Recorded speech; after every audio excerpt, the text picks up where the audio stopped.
Dictatorship क्या है। और जब भी हमारे दिमाग में डिक्टेटरशिप की बात आते हैं तो सबसे क्रूर डिक्टेटरशिप कौन थे और वह किस देश के थे। क्या सच में इंडिया डिक्टेटरशिप की ओर जा रहे हैं। क्या नरेंद्र मोदी डिक्टेटर बनने के बाद इंडिया के अंदर इलेक्शन को क्लोज करा देंगे। क्या ये पॉसिबल है।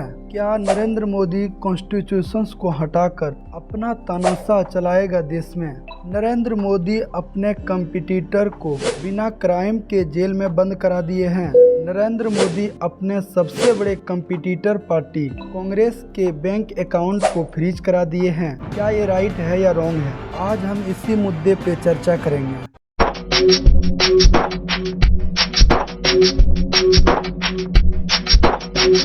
चलिए डिक्टेटरशिप को समझते हैं। जो गवर्नमेंट पावर में होगी या सत्ता में होगी उनके द्वारा कहे गए हर एक बात को मानना होगा, चाहे वह बात लोगों के लिए राइट हो या रॉन्ग हो। उन्होंने कह दिया तो आपको मानना पड़ेगा। कंट्री के अंदर डिक्टेटर के बनाए हुए रूल्स को फॉलो करना पड़ेगा। आप उनके खिलाफ आवाज़ नहीं उठा सकते क्योंकि वह सबसे पहले आपके राइट्स को छीन लेते हैं, यानी उस कंट्री के अंदर इलेक्शंस को ही क्लोज कर देते हैं। आप इसे इस तरह कह सकते हैं, ना रहेगी बांस और ना बजेगी बांसुरी, यानी वह आपके वोट डालने के अधिकार को ही खत्म कर देते हैं, जिसके कारण आप उन्हें चाहकर भी उस पद से डिस्क्वालीफाई नहीं कर सकते हैं। वह जब तक जीवित रहेगा आपको उनके कहे हुए इशारों पे चलना होगा, यानी वह आपके ऊपर गुलाम के तरह ट्रीट करेगा। इसी को डिक्टेटर कहते हैं।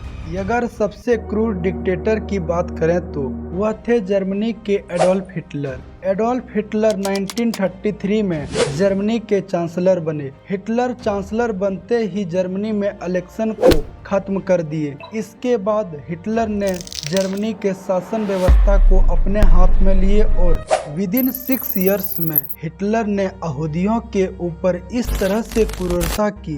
उन्होंने 6 इयर्स के अंदर 60 लाख से अधिक यहूदियों को मौत की नींद सुला दी। हिटलर ने यहूदियों को इतनी बेरहमी से हत्या कराए थे कि आप अंदाजा नहीं लगा सकते हैं। इस हत्या में 15 लाख से अधिक बच्चे शामिल थे।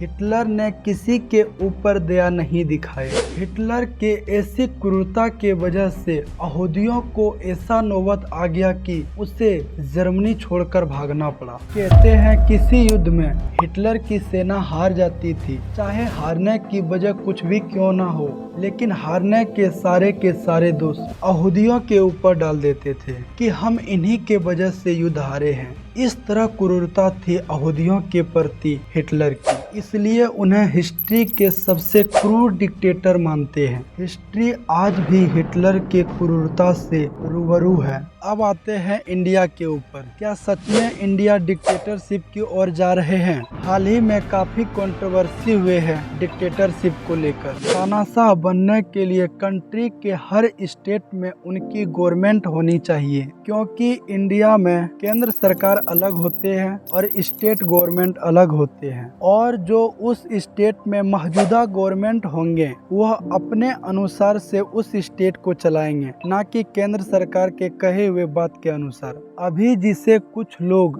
डिक्टेटरशिप के बड़े दावेदार नरेंद्र मोदी को मानते हैं, मैं आपको जानकारी के लिए बताना चाहता हूँ, बीजेपी की गवर्नमेंट सभी स्टेट में नहीं है। जैसे कर्नाटक, तेलंगाना, तमिलनाडु, दिल्ली में बीजेपी के गवर्नमेंट नहीं है, तो जाहिर सी बात है कि उस स्टेट में बीजेपी की बातें नहीं सुनी जाती होगी। अगर बीजेपी का ऐसा इरादा होता कि कंट्री के अंदर डेमोक्रेसी को खत्म कर देश को डिक्टेटर के हाथ में देना होता, तो शायद आज 18 करोड़ पीपुल बीजेपी के मेंबर्स नहीं बने होते। अगर आपको लगता है कि बीजेपी देश के अंदर कुछ भी वर्क नहीं किए हैं, तो आप उन्हें सत्ता से हटा सकते हैं। 2024 के इलेक्शन में आप उन्हें वोट ना करें, आपके एक वोट से वह आसमान से सीधा जमीन पे आके गिरेंगे। फैसला आपके हाथ में है, आप किन्हें प्राइम मिनिस्टर पद के लिए चुनते हैं। कुछ केसेस में बीजेपी गलत भी है,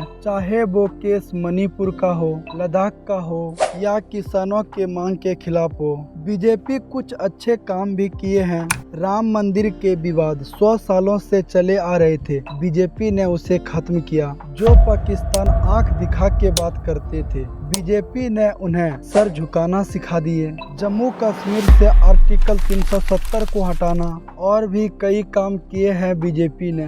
कहते हैं ना, शहद अगर ज्यादा मीठा हो जाए तो वह स्वास्थ्य के लिए हानिकारक होते हैं। उसी तरह ज्यादा लोकप्रिय नेता भी समाज के लिए हानिकारक साबित होते हैं। वहीं बीजेपी इस बार 400 पार के नारा लगाए हैं। अगर बीजेपी लोकसभा चुनाव में 400 सीटें हासिल कर लेते हैं तो संविधान में कुछ भी संशोधन कर सकते हैं। ऐसा नहीं कि पूरा कॉन्स्टिट्यूशन को चेंज कर सकते हैं, हाँ कुछ कॉन्स्टिट्यूशन में ऐड कर सकते हैं। इतनी तो अधिकार बीजेपी के पास आ जाएंगे अगर बीजेपी इस बार 400 सीटें हासिल कर लेते हैं इस चुनाव में। कुछ लोगों का मानना है अगर नरेंद्र मोदी 2024 के इलेक्शंस जीत जाते हैं तो इंडिया के अंदर इलेक्शंस को क्लोज कर दिए जाएंगे, लेकिन ऐसा पॉसिबल नहीं है। अगर ऐसा पॉसिबल होता तो कांग्रेस 70 सालों तक सत्ता में रहे, कब का यह इलेक्शंस को क्लोज कर दिए होते। लेकिन ऐसा पॉसिबल नहीं है क्योंकि इंडिया कॉन्स्टिट्यूशन से चलते हैं, ना कि लोगों के कहे हुए बातों से।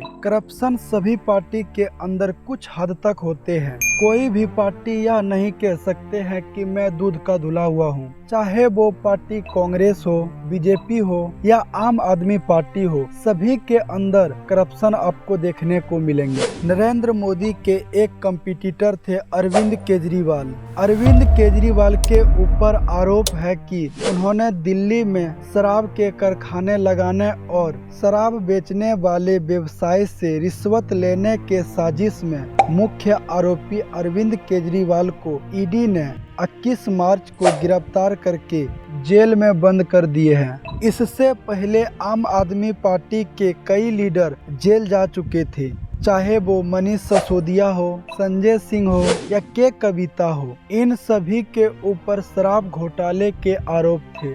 इस बार ईडी ने शराब घोटाले के मुखिया यानी अरविंद केजरीवाल को गिरफ्तार किए। मनीष सिसोदिया, संजय सिंह, के कविता, ये सब तो अरविंद केजरीवाल के फेंके हुए दाने पर चलने वाले कबूतर थे।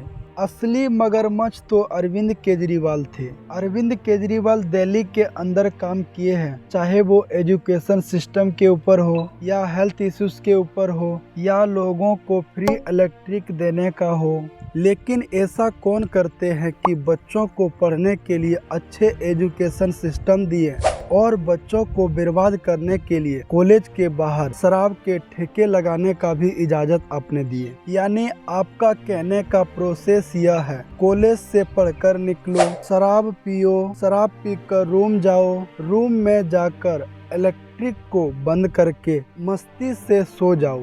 अगर किसी कारण शराब पीते पीते आपके तबीयत खराब हो जाते हैं तो अरविंद केजरीवाल दिल्ली में फ्री स्वास्थ्य केंद्र खोल के रखे हैं। आप वहां से फ्री में मेडिसिन ले सकते हैं, लेकिन वहां के गवर्नमेंट का कहना है आप शराब पियो। तब तो सारे स्टूडेंट का दिमाग क्या होंगे राहुल जी?